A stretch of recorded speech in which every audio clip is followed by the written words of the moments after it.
এই জীবন মানেই পথ চলা, এই জীবন হালকা মেঘের ভেলা।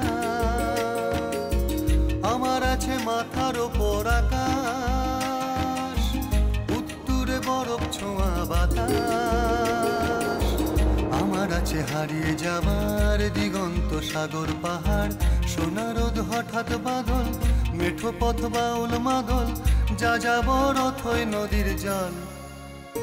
আমার সঙ্গে যাবি চল, আমার সঙ্গে যাবি চল, ও আমার সঙ্গে যাবি চল।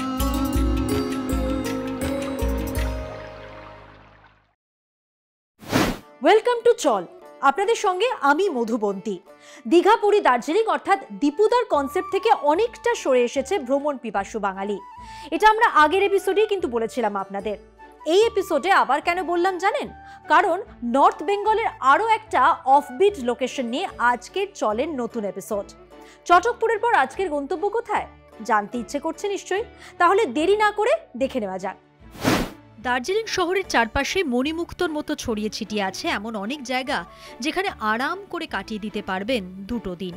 তেমনই এক ডেস্টিনেশন হলো বিজনবাড়ি। পাহাড়, জঙ্গল আর স্কুল ছুট শিশুদের মতো কলরব করতে করতে বয়ে চলা রঙ্গিত নদী। আর কি চাই? হোমস্টে কিংবা রিসর্টের ব্যালকনিতে বসে কাটিয়ে দিতেই পারবেন ঘন্টার পর ঘন্টা। কারণ ব্যালকনিতে বসলে মনে হবে আপনি বসে আছেন নদীর ধারেই। বিজনবাড়ি থেকে কাঞ্চনজঙ্ঘা দেখা যায় না, কিন্তু তাতে সৌন্দর্যে এক বিন্দুও ঘাটতি হয় না। কারণ নদী, পাহাড়, জঙ্গল, আকাশ মিলিয়ে সে এক অন্যরকম পৃথিবী। বিজনবাড়িতে দিন দুই কাটালে নিজেকে অন্য মানুষ বলেও মনে হতে পারে। আবার সারাদিন ঘরে বসে না থাকতে চাইলে গাড়ি নিয়ে বেরিয়ে পড়তেই পারেন সাইট সিইং এর জন্য। বিজনবাড়িতে রঙ্গিত নদীর পাড়েই গড়ে উঠেছে একাধিক রিসর্ট এবং হোমস্টে। আজকের গন্তব্য বিজনবাড়ি, এবং বিজনবাড়িতে যেতে গেলে ঠিক কিভাবে যাবেন আপনারা, কোন সময় যাবেন আপনারা, সেই সব তথ্য কিন্তু আজকের এপিসোডে আমরা শেয়ার করতে চলেছি। গ্রাফিক্স প্লেটের মাধ্যমে আপনাদের দেখিয়ে দেব ঠিক কোন সময়টা উপযুক্ত বিজনবাড়ি যাওয়ার। সারা বছর যাওয়া যায় বিজনবাড়িতে। মে মাসের গরমেও সন্ধ্যের পর একটা ঠান্ডা ঠান্ডা ভাব থাকে, অবশ্যই সেটা উপভোগ্য। নভেম্বর থেকে এপ্রিল হলো একেবারে সেরা সময় বিজনবাড়িতে যাওয়ার। সেই সঙ্গে বিজনবাড়ি যাওয়ার আর একটা স্পেশাল সময় রয়েছে। কোন সময় জানেন? বর্ষাকাল। বর্ষায় রঙ্গিত নদী ফুলে ফেপে উঠলে সে আরও স্রোতস্বিনী হয়ে যায় এবং আরও খরস্রোতাও হয়ে যায়। অবশ্যই এই রঙ্গিত নদীর কথা আমরা বলেছি আপনাদের প্রতিবেদনে, আপনারা দেখেছেন যে কতটা সুন্দর হয়ে উঠতে পারে এই রঙ্গিত নদী। কখন যাবেন বিজনবাড়ি সে তো আপনাদের জানালাম। এবার বিজনবাড়ি কিভাবে যাবেন, সেটা রেলপথে হোক, আকাশপথে হোক বা সড়কপথে, সেটাই গ্রাফিক্স প্লেটের মাধ্যমে আপনাদের ভালো করে বুঝিয়ে দেব আমি।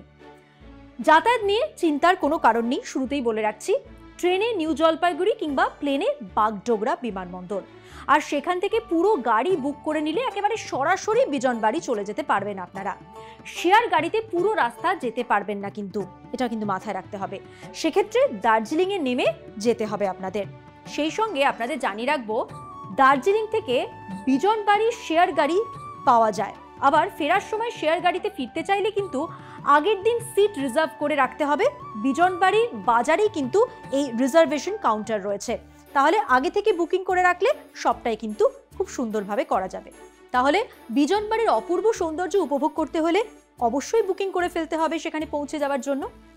আজকের চল এখানেই শেষ করছি। তবে কলকাতা টিভি ডিজিটালের নতুন এই শো আপনাদের কেমন লাগছে সেটা অবশ্যই কিন্তু কমেন্ট করে জানাতে ভুলবেন না। আর আরও আপডেটে ব্রেকিং খবরের জন্য চোখ রাখতে কলকাতা টিভির পর্দায় যেমন চোখ রাখতে হবে, তেমনি কলকাতা টিভি ডিজিটালেও চোখ রাখতে হবে। কলকাতা টিভির ইউটিউব, ফেসবুক, ইনস্টাগ্রাম আর এক্স হ্যান্ডেল ফলো করতে একদম ভুলবেন না। দেখতে থাকুন কলকাতা টিভি, রাত দিন 7 দিন।